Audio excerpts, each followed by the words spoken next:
Оройн түрүү үзэгчтэй MBC NEWS мэдээллийн хөтөлбөрийн баасан гарагийн дугаар эхлэж байна. Мэдээллийн товчхонд анхаарлаа хандуулна. Дэлхийн асуултын өдрийг тэмдэглэн өнгөрүүллээ. Төрийн байгууллагын нээлттэй хаалганы өдөрлөг 13 сарын 21-ний өдөр зохион байгуулагдана. Гэр бүл хүүхэд залуучуудын салбарын хүний нөөцийг чадваржуулах баруун бүсийн сургалт улс аймагт болж байна. Явуулын ахуй үйлчлэгээ 2019 үйлчлэгийг 12 сумд зохион байгуулна. Баянгол мед компани эмч мэрэгчлэнүүд улс аймагт ажиллаа. Эдгээр болон бусад мэдээллийн дэлгэрэнгээд анхаарлаа хандуулна. Мэдээ эхлэж байна. Олон улсын спортын төлөөх холбооноос дэлхийн алхалтын өдрийг санаачлан олон улсууд жил бүрийн 10 дугаар сард тэмдэглэн өнгөрүүлдэг уламжлалтай. Эрүүл мэндийн яамнаас 2017 оноос эхлэн Монгол улсад жил бүрийн 10 дугаар сарын 7-ны өдрийг алхалтын өдөр болгон тэмдэглэн өнгөрүүлж байхаар шийдвэрлсэн байдаг. Өнөөдөр аймгийн эрүүл мэндийн газар сумдын нийгмийн эрүүл мэндийн салбарын ажилтныг хамруулан алхалтын өдрийг тэмдэглэн өнгөрүүлж байна. Олон улсын спортын төлөөх холбооноос дэлхийн алхалтын өдрийг санаачлан олон улсад жил бүрийн 10 дугаар сарын эхний 7 хоногт тэмдэглэн өнгөрүүлдэг уламжлалтай. Эрүүл мэндийн яамнаас 2017 оноос эхлэн Монгол улсад жил бүрийн 10 дугаар сарын 7-ны өдрийг алхалтын өдөр болгон тэмдэглэн өнгөрүүлж байхаар шийдвэрлсэн байдаг. Аймгийн эрүүл мэндийн газраас жил бүр дэлхийн алхалтын өдрийн хүрээнд олон төрлийн арга хэмжээг зохион байгуулан ажилладаг. Тухайлбал 2017 онд төрийн агентлагуудыг хамруулан дэлхийн алхалтын өдөр арга хэмжээг зохион байгуулж байсан бол 2018 онд хувийн хвшлийн байгууллагуудыг хамруулсан юм. Энэ жил сумдын нийгмийн эрүүл мэндийн салбарын ажилтнуудыг хамруулан дэлхийн алхалтын өдрийг тэмдэглэн өнгөрүүлж байна. Жил болгон 10 сарын 19-нийг бол дэлхийн алхалтын өдөр болгон тэмдэглэн өнгөрүүлдэг. За манай энэ хүрээнд бол манай эрүүл мэндийн салбараас бол жил болгоно бол одоо тодорхой хэмжээний хүмүүс зорилттой байгууллагууд чиглэж ирсэн. За 17 онд бол төрийн агентлагууд, 18-нд бол хувийн хвшлийн байгууллагуудыг энэхүү арга хэмжээнд хамруулж ирсэн бол одоо 19 онд бол эрүүл мэндийн салбарын хөдөө сумд ажиллах, эрүүл мэндийн нийгмийн ажилтнуудыг бол энэ татан оролцуулах, багаар бол ажиллах, багаар хамтрах, багаар одоо нэг одоо ажил сурах чадвартай тулгуурлах байдлаар бол энийг зохион байгуулах бол энэ удаагийн сургалтыг зохион байгуулж байгаа. Бидхэн бол эхний хагас өдөр бол одоо нийгмийн эрүүл мэндийн чиглэлээр одоо энэ жил тулгамдж байгаа асуудлууд, яригдж байгаа зүйлүүд, чиглэж ажиллаж байгаа зүйлийнхаа талаар бол мэдээлэл өгөөд өдөөс хойш бол бидхэн нэг цагаас эрүүл мэндийн газраас хөдлөөд алхаж улуул хүртэл алхаа тэндээ бол бусад арга хэмжээ зохион байгуулад эргэж ирээд алхах гэж тийм төлөвлөгөөтэй байгаа. Дэлхийн алхалтын өдрийг тохиолдуулна халдвар тус өвчний анхдагч эрсдэлт хүчин зүйлийн нэг хөдөлгөөний хомсдлоос урьдчилан сэргийлэх эрүүл зан үйлийг төлөвшүүлэх хүмүүст үлгэр дуурайл үзүүлэх идэвхтэй дасгал хөдөлгөөний ач холбогдлыг олон нийтэд сурталчлах зорилгоор сумдын нийгмийн эрүүл мэндийн салбарын ажилтнуудыг хамруулан эрүүл мэндийн газраас улаан уул хүртэл явган алхалтыг зохион байгууллаа. Дараагийн мэдээ. Монгол Улсын засгийн газраас гаргасан 2007 оны 109-р тогтоолоор 10 дугаар сарын 20-ны өдрийг иргэн дэг хүргэх төрийн үйлчлэгээний өдөр болгон тэмдэглэхээр шийдвэрлэлтэй холбогдуулна. Аймгийн засаг даргын 2019 оны 10 дугаар сарын 15-ны өдрийн А689 дахь захирамжаар 10 дугаар сарын 21-ний өдөр үйлчлэгээний нэгдсэн төвийг төчиглөн төрийн байгууллагууд нээлттэй хаалганы өдөрлөгийг зохион байгуулна. Монгол Улсын засгийн газрын 2007 оны 109-р тогтоолын дагуу аймгийн бүх шатны төрийн байгууллагуудын үйл ажиллагааг сурталчлах, үйлчлэгээний хүртээмжийг нэмэгдүүлэх, ил тод байдлыг хангах, иргэдэд хууль тогтоомжтой холбоотой мэдээлэл зөвлөгөө өгөх, тэдний санал зөвлөмжийг судлаж бодлого шийдвэртэ тусгах зорилгоор нээлттэй хаалганы өдрийг 2019 оны 10 дугаар сарын 21-ний өдөр аймгийн хэмжээнд нэгдсэн удирдамжаар зохион байгуулна. Нээлттэй хаалганы өдрийг аймгийн төвийн үйлчлэгээний нэгдсэн төвийг төшөглөн зохион байгуулах бөгөөд Монгол Улсын засгийн газар болон аймгаас дэвшүүлсэн иргэн төвдөө төрийн үйлчлэгээний жил иргэдэд хүргэх төрийн үйлчлэгээний чанар хүртээмжийг сайжруулах жил зорилтуудыг хэрэгжүүлэх ажлын хүрээнд зохион байгуулсан ажил нутгийн захиргааны байгууллагуудын явуулж буй үйл ажиллагааг ил тод хүргэхэд төрийн байгууллагуудын нээлттэй хаалганы өдөрлөгийн зорилго нь орших юм.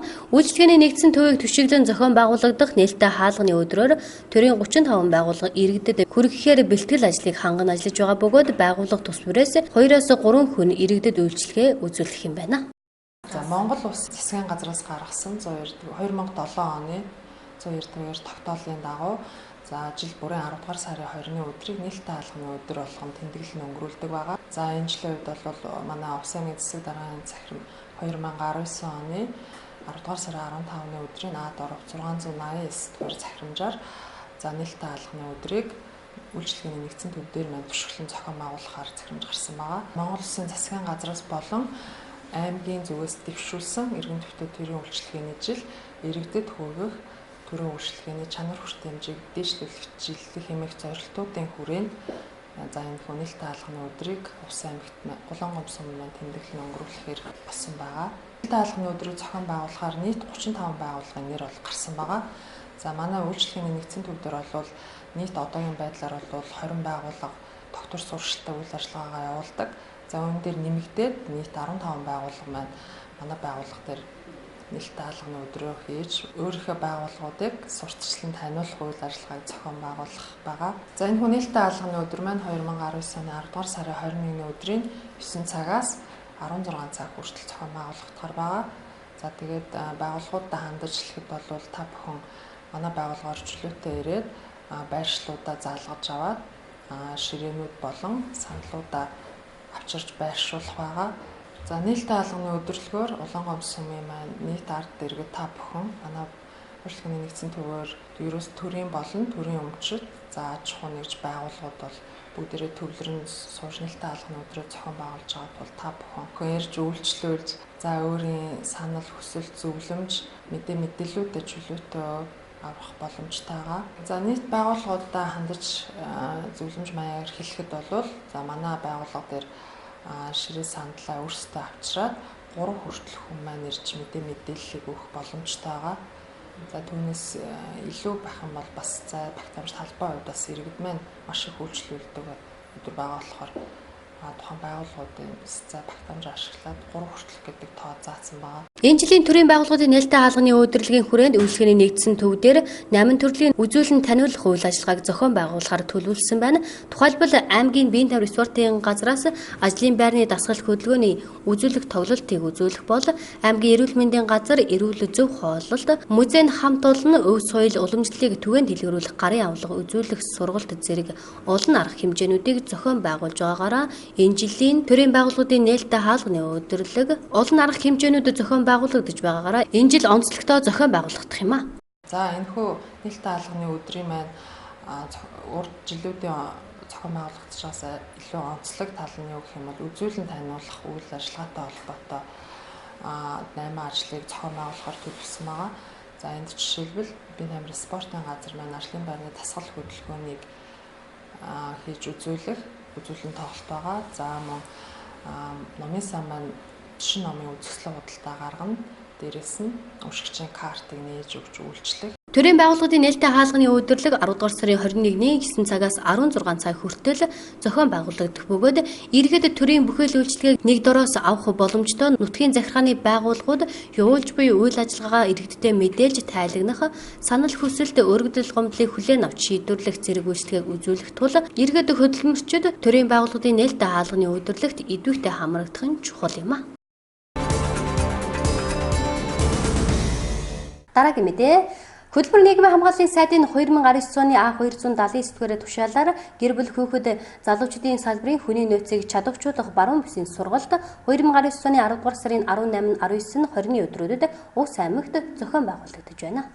Хөтөлбөр нийгмийн хамгааллын сайдын 2019 оны А279-р тоод тушаалаар гэр бүл хүүхэд залуучдын салбарын хүний нөөцийг чадварчуулах баруун бүсийн сургалт 2019 оны 10 дугаар сарын 18, 19, 20-ны өдрүүдэд Увс аймагт зохион байгуулагдаж байна. Сургалтын зорилго нь гэр бүл хүүхэд залуучдын салбарын үндэсний чиг үүргийн мэргэжилтийн үйлчлэгээний ажилтнуудын үйлчлэгээ үзүүлэн ажиллах арга барил, ур чадварыг хөгжүүлэх мөн салбарын хүний нөөцийн өдөр тутмын ажилд тулгарах зайлшгүй хэрэгтэй байгаа сургалтын сэдвийн хүрээнд үндэс нь ойлголт өгөх онлын үндэслэгээ практик зарчмууд болон тухайн сонгогдсон сэдвийн хүрээх үйлчлэгээний хэлбэр кейс менежментийн үе шат арга зүйн ойлголтыг өгөхөд гол зорилго нь оршиж байгаа юм а. Монгол Улсын засгийн газрын хэрэгжүүлэгч агентлаг гэр бүл хүүхэд залуучуудын хөгжлийн газраас санаачлан гэр бүл хүүхэд залуучуудын баруун бүсийн ажилтан албан хаагчдыг чадварчуулах мөн хамтарсан багийн гишүүдийг чадварчуулах ийм хоёр сургалт маань баруун бүс Увс аймагт зохион байгуулагдаж байна. Тэгэхээр энэ сургалтанд бол баруун бүсийн аймагуд маань хамтарсан багийн гишүүд, цагдаа, эрүүл мэнд, боловсрал гэр бүл хүүхэд залуучуудын хамтарсан багийн гишүүд гэсэн ийм бүрэлдэхүүн мөн газрын дарга нарт тэдний албан хаагчид оролцож байна. Тэгэхээр 75 хүний бүрэлдэхүүнтэй энэхүү сургалт маань 3 хоног үргэлжлэх нь 8, 19, 20-нд үргэлжлэн дуусах юм аа. Тэгэхээр энэхүү сургалтанд бол үндсэндээ хөтөлбөрийн хамгааллын яамны одоо ажилтан албан хаагчид, гэр бүл хөгжил залуучуудын хөгжлийн газрын одоо удирдах албан тушаалтнууд, төслийн ажилтнууд гэсэн бол төв одоо Улаанбаатар хотоос бас суугч багш нар зочид төлөөлөгчд маань хүрэлцэн ирлээ. Тэгэхээр энэхүү одоо сургалтынхаа үйл ажиллагаанд бид ач холбогдол өгнө. Одоо салбарын ажилчдыг албан хаагчдыг чадварчуулах, хамтарсан багийн гишүүдэд чадварчуулах, хөрсөн дээр буулгаж бас Увс аймагт гараад байгаа хүүхдийн юм тулгамдж байгаа асуудал, гэр бүлийн юм тулгамдж байгаа асуудал, залуучуудын юм тулгамдж байгаа асуудал гэсэн нийгмийн том 3 бүлэг чиглэсэн одоо асуудлаа бид нар бас хөрсөн дээр зохион байгуулах байгаагийн хувьд бас хөрсөн дээр буулгаж инээгээ Увс аймагт бас илүү одоо наахын тулд ажиллаж байна. Манай аймгаас бол 28 хүний бүрэлдэхүүнтэй баг хамт олон энэ сургалтанд одоо чадварчуулах сургалтанд оролцоо хөрвүүлсэн ирсэн байна. Энэхүү 28 дотор бол үндсэндээ 6 сумын мэргэжилтэн бас оролцож байгаа. Манай Увс аймаг бол бас Увс аймгийн засаг даргын одоо санаачлагаар аймгийн иргэдийн хурлын төлөөлөгчид, иргэдийн хурлын даргын санаачлагаар Увс аймгийн 19 сум мэргэжилтэнтэй болж одоо сумандаа хөлтөө болсны одоо ач хавьяа Монгол улсын хэмжээнд бол 3 аймаг бол сум болгондоо мэргэжилтэнтэй байж байгаа. Тэгээ энэнийхээ хүрээнд бол 6 сумынхаа мэргэжилтнийг бас хамтарсан багийн гишүүдтэй оруулж чадварчуулахаар хүрэлцэн эрүүлж бас энэ сургалтанд оролцуулж байна. Өнөөдөр Увс аймагт гэр бүл хөгжил залуучуудын хөгжлийн салбарын ажилчдыг чадварчуулах баруун бүсийн сургалт болж байна. За Монгол улсын засгийн газар гэр бүл хөгжил залуучуудын дагнсан төрийн захиргааны байгууллагыг байгуулгаад үндсэндээ 3 жилийн одоо нүүр үүсэж байна. За хүүхдийн эрх болон хүүхдийн хамгааллын тухай хууль маань бас хэрэгжиж эхлээд 3 жил болж байна. За тэгээ энэ шинжилсэн одоо эрх зүйгээр бол ер нь манай агентлаг дэргэдээ бие даасан ийм сургалт судалгааны нэгжтэй болсон. За тэгээ нэгжээс маань бол одоо анх удаага энэ салбарын ажилчдыг чадварчуулах сургалтыг бол зохион байгуулж байгаа юм. За сургалтын онцлогийг одоо бид юу гэж харж байгаа вэ гэхээр ер нь бол чадварчсан төрийн албан хаагч бол чанартай төрийн үйлчилгээг иргэнд үзүүлэх юм одоо бас бололцоо байх юмаа гэж ингэж харж байгаа. Тэр утгаараа энэ үндэсний хэмжээнд гэр бүл хөгжил залуучуудын хөгжлийн газрын ажилтан албан хаагчдыг энэ салбарт ажиллаж байгаа хүн бүр нэг жишг модуль одоо сургалтыг бүгдээрээ мэддэг, үзсэн байвал зохилтой гэж ингэж үзсэн учраас энэ бүсийн сургалтыг бол олон улсын байгууллагын дэмжлэгтэйгээр зохион байгуулж байгаа. Тэгэхээр бол одоо манай салбарын албан хаагчид бол энэ сургалтанд даваа сэтгэл зүтгэлтэй оролцсноо. Нэлээд олон зүйлийг сурж авах хаа гэж ингэж бодож байгаа. За нөгөө талдаа энд бол бас хамтарсан багийг чадварчуулах баруун бүсийн сургалт давхар болж байна. Гэр бүлийн хүчирхийлэлтэй тэмцэх тухай хууль маань бас хэрэгжээд үндсэндээ одоо 4 оны нүрийг үзэх гэж байна. Хуулиар өөрөөр хүлээсэн төрийн байгууллагуудын уялдаа холбоо өнөөдөр бол бас төдийлөн үр дүнтэй биш байгаа. Хуулийн дээр одоо хамтын ажиллагаа төрийн байгууллагуудын үүрэг уялдааг заачсан боловч иргэндээ хамтарсан багаар үйлчилгээ үзүүлж байгаа чанар хүртээмж өрөөгөөжийн асуудал бол төдийлөн бас үр дүнтэй байж чадахгүй байгаа үндэсний хэмжээнд. Тийм учраас энэ бүсийн сургалтын дээр бол бас одоо энийг яаж илүү үр дүнтэй болгохыг, иргэндээ мэрэгжлийн үйлчилгээг яаж хүргэх юм, энд одоо хамтын ажиллагаа ямар байх ёстой юм, төрийн байгууллагын уялдаанууд нь ямар байх ёстой юм, яаж анхан шатанд хамтарч ажиллах ёстой юм гэсэн олон зүйлийг бол бас энэ сургалтаар ярих байхаа гэж ингэж бодож байгаа. Хөтөлбөр нийгэм хамгааллын яам, гэр бүл хөгжил залуучуудын хөгжлийн газар, Азийн хөгжлийн банкны санхүүгийн дэмжлэгтэйгээр хүний нөөцийг чадварчуулах сургалт, тэрнээс гадна хамтарсан багийн гишүүдийг чадварчуулах сургалтыг Увс аймагт баруун бүсийн сургалт болгон зохион явуулж байгаа. Энэ сургалтанд Баян Үлгийн аймгаас гэр бүл хөгжил залуучуудын хөгжлийн газраас 9 мэргэжлэн хамтарсан багийн 6 гишүүн нийтдээ 17 хүн оролцож байгаа. Энэ дээр бол баруун бүсийн одоо алслагдсан аймагуудад тулгарч байгаа асуудал, хамтарсан багаар одоо шийдвэрлэх асуудлын хүрээнд олон юм яригдана. Одоо энэс гадна баруун аймагуудаас туршлах, солилцох тийм ажил явагдана. Хот аймагаас бид нар 15 хүний бүрэлдэхүүнтэй ирсэн. Үүнд хот аймаг гэр бүл хөгжил залуучуудын хөгжлийн газрын мэргэжлүүд болон хамтарсан багийн гишүүд маань хүрэлцэн ирсэн. Бид одоо энэ сургалтаас харж байгаа гол нь бол ерөнхий онлын мэдлэгээс илүү бүсийн аймагуудынхаа сайн туршлагаас олно гэж ойлгож байгаа. Тэгээ харилцан, ярилцсан, орон нутгад тулгамдж байгаа асуудлаа бол харилцан, ярилцаар шийдэл төрөх арга замын явааг ярилцна гэдэг бодолтой байж байгаа. Дээрээс нь ойрын хугацаанд бүсийн зөвлөгөөн одоо орд болог байгаа. Тэгээд шин сонин гэрүүл манай агентлагаас зохион байгуулагдж байгаа бодлого төрөөс гэр бүл хөгжил залуучуудын талаар ярьж байгаа бодлогод одоо шинэ ажлуудын талаар мэдээлэл түгээх, дээр нь Улаанбаатар хотод зохион байгуулагдсан сургалтаар сурсан бас мэдлэгээ мэргэжлүүдээ бас бид түгээх ийм зорилготой цугларсан гэж бодож байгаа. Сургалт нь хүүхдийн эрх болон хүүхэд хамгааллын эрх зүй асуудал, хүүхдийн хөгжил оролцоо, хүүхдийн хамгааллын үйлчлэгийг үзүүлэх арга зүй, гэр бүлийн бодлого, түүний хууль эрх зүйн асуудал, гэр бүлийн хөгжил, гэр бүлд чиглэсэн үйлчлэгийн арга зүй, залуучдын хөгжлийн хууль эрх зүйн асуудал, залуучуудад чиглэсэн үйлчлэгийн арга зүй, төрийн албан агштад зориулсан хүүхний хөгжил гэсэн багц сэдвийн хүрээнд явагдаж байна. Сургалтанд Улс Завхан Ховд Баяуулгын аймгийн гэр бүл хүүхэд залуучдын хөгжлийн газрын мэргэжилтэнгүүд болон хамтарсан багийн гишүүд хүүхдийн элч нар хамрагдаж байна.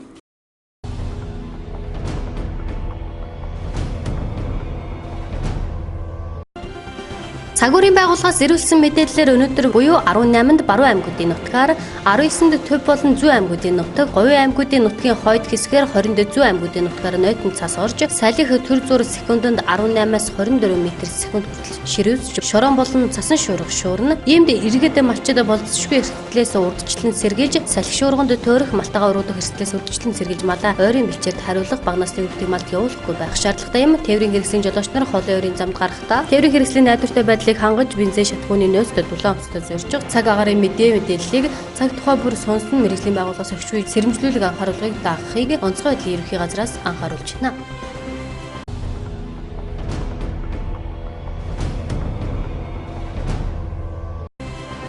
Улсын хурлын гишүүн хүнсгэж аж ахуйн хөнгөн үйлдвэрийн сайд улаан Монгол Улсын засгийн газрын хуралдаанаар хэлэлцэн шийдвэрлсэн тамхины хяналтын тухай хуульд нэмэлт өөрчлөлт оруулах тухай хуулийн төслийг 2019 оны 10 дугаар сарын 17-ны өдөр Улсын хурлын дарга зандан шатарт өргөн барьлаа. Халдвар тус өвчний эрсдэлтэй хүчин зүйлийн тархалтыг тогтоох шатлсан судалгаа, халдвар тус өвчний талаарх хүн амын мэдлэг, хандлага дадлыг тодорхойлох судалгаа, дэлхийн дахны сургуульд суурилсан эрүүл мэндийн судалгаа болон эрүүл мэндийн статистик үзүүлэлтээс харахад тамхины хэрэглээний тархалт дөрөвтэй буурахгүй байна гэж эрүүл мэндийн байгууллагаас үзсэн байна. Тухайлбал судалгаагаар 15 ба түүнээс дээш насны хүн амын 27.1% буюу 3.1 үүнээс эрэгтэйчүүдийн 49.1% буюу 2.1 нь эмэгтэйчүүдийн 5.3% буюу тамхи татаж байгаа бөгөөд 5 жилийн өмнөх судалгаатай харьцуулахад эрэгтэйчүүдийн тамхины хэрэглээ 1.1%-аар нэмэгдэж, эмэгтэйчүүдийнх нь 1.6%-аар буурсан байна. Мөн ерөнхий боловсролын сургуулийн 13-аас 15 насны эрэгтэй сурагчдын 20.3% нь, эмэгтэй сурагчдын 8.3% нь тамхи татдаг. Судалгаанд хамрагдсан сурагчдын 42.4% нь гэртээ, 49.8% нь олон нийтийн газарт тамхины утаанд өртдөг болох нь тогтоогдсон байна. Иймд тамхи импортлох тусгай зөвшөөрөл олгох, журам батлах, тухайн жилд импортлох тамхины нэр төрөл тоо хэмжээг тогтоох, эрх олгох талаар зохицуултыг хуулийн төсөлд тусгажээ.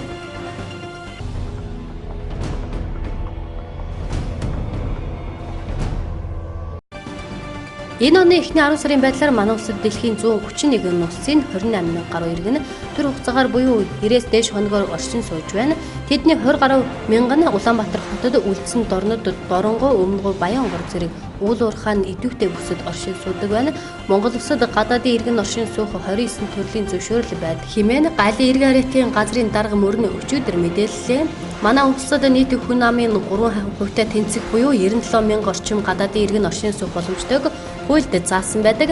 Харин нэг улсын иргэн нийт хүн амын 1%-аас хэтрэх ёсгүй. Өнөөдрийн байдлаар манай улсад бүгд найрамдах Хятад ард улсын 13,248 иргэн оршин сууж байгаа бөгөөд энэ нь нийт хүн амын 1.4%-ийг эзлэж байна. Харин цагаачлан амьдарч буй хүний тоо нийт хүн амын 1.5% буюу 16 мянга орчим байх боломжтой. Үүнээс нэг улсын иргэн нийт хүн амын 17%-аас бага байна гэж хуулинд заажээ. Өнөөдрийн байдлаар манай улсад 16 орны 1927 иргэн цагаачлан амьдарч байгаа бөгөөд тэдгээрийн дийлэнх нь бүгд найрамдах Хятад ард улс болон Оросын улуун улсын иргэд байгаа юм.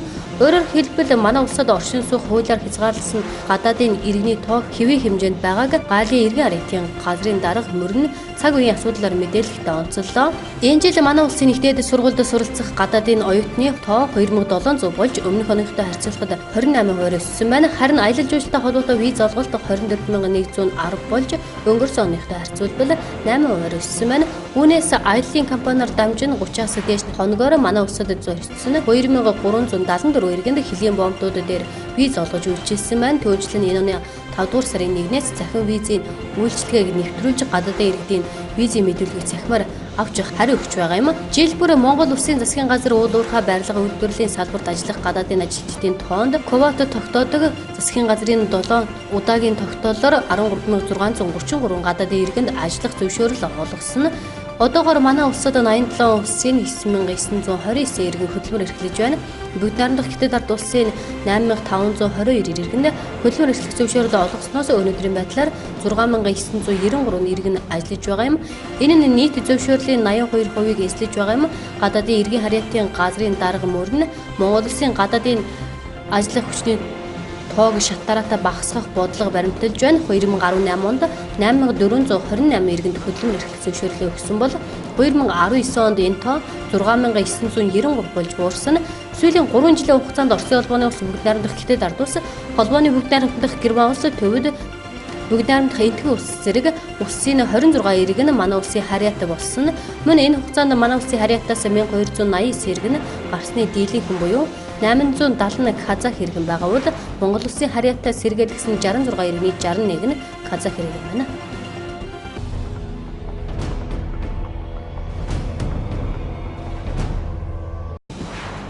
Монгол улс 2018 онд 3,238,479 хүн амтай болсон гэж үндэсний статистикийн хороо мэдээллийн санд бүртгэсэн байна. Нийт хүн амын 30,64% буюу 2,52,000 тэгээс 14 насны хүүхэд 62.4% буюу 2,20,000 иргэний 696 15-аас 59 насных нь харин 666% буюу 215,731 нь 60-аас дээш насных нь хэмээн мэдээлжээ. Хүйсийн хувьд эрэгтэй сая 591,848 байгаа юм. Эмэгтэй нь сая 646,631 байна. Хүн амын анхны албан ёсны тооллого энэ тоонд мэдээ гарахаас яг 100 жилийн өмнө буюу 1918 онд болсон байх юм. Монгол улсын хүн ам тэр үед 647,500 гэж түүхэнд тэмдэглэгдсэн үлдсэн байдаг. Тухайн үеийн хүн амын тоолгын тайланд 542,500 Монгол, 100,000 хятад, 5,000 Орос байсан гэдэг. Энэ тоолгыг үндэслэн хожимын судлаачид янз бүрийн тоо гаргаж ирсэн байх юм. Тухайлбал төвч О-Пүрүү 1918 онд хүн амын 88%-ийг тоолсон. Тэнд тоологдоогүй 65,100 хүн үлдсэн гэж үсэн түүн дээр төшөглөн судлаач өрөнгөө 1918 онд 610,800 Монгол дээр 105 гадаад Орос хятадын иргэдийг тооцоолоод тухайн үед Монгол улс 715,800 хүн амтай байсан гэх тооцоолол хийсэн байна. Манай улс төр нийгмийн эдийн засгийн шин тогтолцоонд шилжсэн 1990-ад оноос хойш хүн амын өсөлт эргээд буурсан. Хүн амын 2000 оны тоолгоор жилийн дундаж өсөлт хамгийн бага буюу 1.4% болсон гэнэ. Харин 2004 оноос хөгжлийн мөнгө олгох сар бүр болсноор сүүлийн жилүүдэд хүн амын тоон өсөлт тогтмол нэмэгдэх болсон. 2018-аас 2019 оны хүн амын өсөлтийг хооронд нь харьцуулсан судалгааг үндэсний статистикийн хороо энэ сарын 14-нд танилцууллаа. Улсын хэмжээнд 2019 оны эхний 9 сард 58,081 их амардсан. Амардсны хийн тоо 2018 оны эхний 9 сарынхаас 488 өссөн байна. Мөн 2019 оны эхний 9 сард 58,525 хүүхэд төрсөн байна. Жилээс жилд төрөх ээжүүдийн тоо, мэдлэг хүрсийн тоо нэмэгдэж байгаа нь Монголын хүн амын өсгийн шинж тэмдэг юм. Энд онцлон хэлэхэд сүүлийн жил 1918 онд 647,500 буюу 3,238,479 болж 2,800,000 2018 онд хүн ам өсөж улс орн дэвшин дээжилсэн. Дараагийн мэдээ. Аймгийн засаг даргын 2016-аас 2020 оны үйл ажиллагааны хөтөлбөрт тусгагдсны дагуу аймгийн хүнсгүүд аж ахуйн газар, аймгийн ахуй үйлчилгээний мэргэжлийн холбоо, сумдын засаг даргын 5 газартай хамтран 12 суманд явуулын ахуй үйлчилгээ 2019 үйлчилгээг 8 төрлөөр зохион байгуулахаар бэлтгэл ажлыг ханган өнөөдөр замдаа гарч байна. Аймгийн засаг даргын 2016-аас 2020 оны үйл ажиллагааны хөтөлбөрт тусгагдсны дагуу аймгийн засаг даргын захирамжаар явуулын ахуй үйлчилгээ 2019 үйлчилгээг аймгийн хүнсгүүд аж ахуйн газар, аймгийн үйлчилгээний холбоо, сумдын засаг даргын 5 газартай хамтран Малчин, Хиргас, Цагаан архан, Баруун Турун, Өндөр хангаа, Зүү ангаа, Наранбулаг, Ховд, Бөхмөр, Нөмнөгөв, Завхан зэрэг 12 сумын иргэдэд явуулын ахуй үйлчилгээг үзүүлэхээр өнөөдөр замдаа гарч байна. За засаг даргын 2016-аас 20 оны үйл ажиллагааны хөтөлбөрт тусгагдсан дагуу сумуудад одоо явуулын ахуй үйлчилгээ одоо явж ажиллах хэвээр. Тэгээд өнөөдөр одоо 12 сумд явж ажиллахаар аймгийн засаг даргын 5 газар, хүнсгүүд аж ахуйн газар, Монголын үйлчилгээний холбоо хамтран одоо 12 сумд нийт одоо 93 баг 93 сум арга хэмжээний хүрээнд сумуудад очиж ажиллахаар өнөөдөр үйл ажиллагаа эхэлж байна. Энэхүү одоо явуулын ахуй үйлчилгээ маань одоо сум орон нутагтаа шаардлагатай үйлчлэгийг газар дээр нь одоо хөргүүлэх зорилгоор 8 төрлийн үйлчлэгээ одоо газар дээр нь очиж ажиллахаар бэлэн болоод өнөөдрөөс одоо сумуудаараа гарч байна. Тэгээд нийт одоо малчид сумын одоо ард иргэдэн байна. Энэ ахуй үйлчлэгээндээ бас үйлчлэгээ идэвхтэй оролцож идэвхтэй үйлчлэгээ авч мөн одоо сумын тамирын газар бас хамтран одоо зохион байгуулж энэ одоо явуулын одоо газар дээр нь үйлчилж байгаа арга хэмжээг маань ихэвчлэн зохион байгуулж ажиллахыг бас хүсэж байна. Дээр нь одоо нийт одоо аймгийнхаа нийт малчидтай бас энэ үйлчлэгээр одоо газар дээр нь олон төрлийн үйлчлэг авах боломж нээгдэж байгаад бас баяртай байна. Явуулын ахуй үйлчлэгээ 2019 үйлчлэгээний баг нэг суманд 2 хоног үйлчлэгээ үзүүлэх бөгөөд 10 дугаар сарын 18-наас 11 дугаар сарын 20-ны хүртэл өсчин гоо сайхан маникюр, педикюр, утал засвар, хувцас захиалгад үйлчлэгээ, гар утас компьютер засвар, алт мөнгөний дархан, гэр ахуйн цахилгаан хэрэгслийн засвар зэрэг ахуйн 8 төрлийн үйлчлэгээг иргэдэд үзүүлэх юм байна. Дараагийн мэдээ. Битмийн дээн Монгол оронд нийгмийн тулгамдсан асуудал болсон манай улсын хүн амын 98% нь битмийн дээгийн дутагдaltaй байгааг эрдэмтэд судалгаагаар баталсан байдаг. Тэгвэл өнөөдөр Баянгол медиа компани эмч мэргэжилтнүүд Увс аймгийн нэгдсэн эмнэлэг дээр битмийн дээгийн дутагдлаас сэргийлэх талаар зөвлөгөө мэдээлэл өгч ажиллалаа. Битмийн дээн Монгол оронд нийгмийн тулгамдсан асуудал болсон манай улсын хүн амын 98% нь битмийн дээгийн дутагдaltaй байгааг эрдэмтэд судалгаагаар гаргасан байдаг. Тэгвэл өнөөдөр Баянгол медиа компани эмч мэргэжилтнүүд манай аймагт ажиллана битмийн дээгийн ач холбогдол, битмийн дээгийн дутагдлыг хэрхэн нөхөх, ямар битмийн дээг хэрэглэх зүйтэй талаар мэдээллийг өглөө. Тэгэхээр бид бүхний өнөөдөр Увс аймагт ирсэн зорилго нь болохоор одоо манай Монгол орны хүн амын хувьд бол витамин D-ийн дутагдал маш өндөр хувьтай байна. Тэгээд чи энэний одоо өөр дагавар нь бол хүүхдүүдэд бол жишээлбэл рахит, том хүмүүст бол одоо ясны сэржилт гэх зэрэг одоо маш олон өвчний эрсдлийг бол бидний хувьд нэмэгдүүлж байдаг юм байна. Тэгээд энийг одоо улс оронд хүмүүстээ одоо таниулахын тулд бол ерөнхийдөө бид нэр одоо ажилладаг байгаа. За тэгээд бидний хувьд бол одоо биотек гэдэг ийм дээг бол одоо Увс аймагт бол оруулж ирж байгаа. За тэгээд энэ дээ маань болохоор ямар онцлогтой юм бэ гэхээр яг цэвэр 100% одоо байгалийн гаралтай. За тийм учраас одоо харшилтай хүмүүс хэрэглэж жишээлбэл харшлын сэдрэхгүй, за хотоодны өвчтөй хүмүүс хэрэглээд хотоодны өвдөлтийн сэргээдгүй тийм онцлогтой. За үүнээс гадна энэ одоо витамин D маань болохоор Америкт үйлдвэрлэгдсэн. За GMP болон одоо халаал болон кошер сертификатуудтай. Энэ бол одоо Монголын эмийн бүртгэгдсэн маш сайн чанарын витамин D байгаа. Тэрийг бол одоо хүмүүст танилцуулж байгаа. Энэхүү манай витамин D-гийн маань одоо гэрээд борлуулагч нь Увс аймгийн хувьд бол дэлгэрэх гэдэг энэ одоо эмийн сан бол манай гэрээд аль бисны гэрээд одоо борлуулагчаар ажиллаж байгаа. Тэгээд одоо туулах татаа байна. Витамин D дутагдахаар хүүхдэд аркед насанд хүрэгчдэд ясны сэргийлэлт болдог байна. Сүүлийн үед яс эрдэсийн солилцоод алдагдсанаас бөхөөд эсийн солилцоонд өөрчлөлт орж булчин мэдрэлд нөлөөлж байна. Кальц, фосфорын солилцоо алдагдсанаас хүүхдийн ясанд өөрчлөлт гаргахаас гадна өсөлт нь сааддаг байна. Баянгол медиа компани эмч мэргэжилтнүүд хүүхдэд том хүмүүст адилхан хэрэглэж болох биотек D витаминыг санал болголоо. Тухайн витамин нь хүүхдийн өсөлтөд аркед том хүний ясны сэргийлэлтээс урьдчилан сэргийлдэг байна. Биотек D витамин нь Монгол улсын эмийн бүртгэлд бүртгэгдсэн витамин юм. Тус витаминыг авахыг хүсвэл төв эмийн сангийн замын үрд байрлах, дэлгэрэх эмийн сангаас худалдан авах боломжтой юм байна.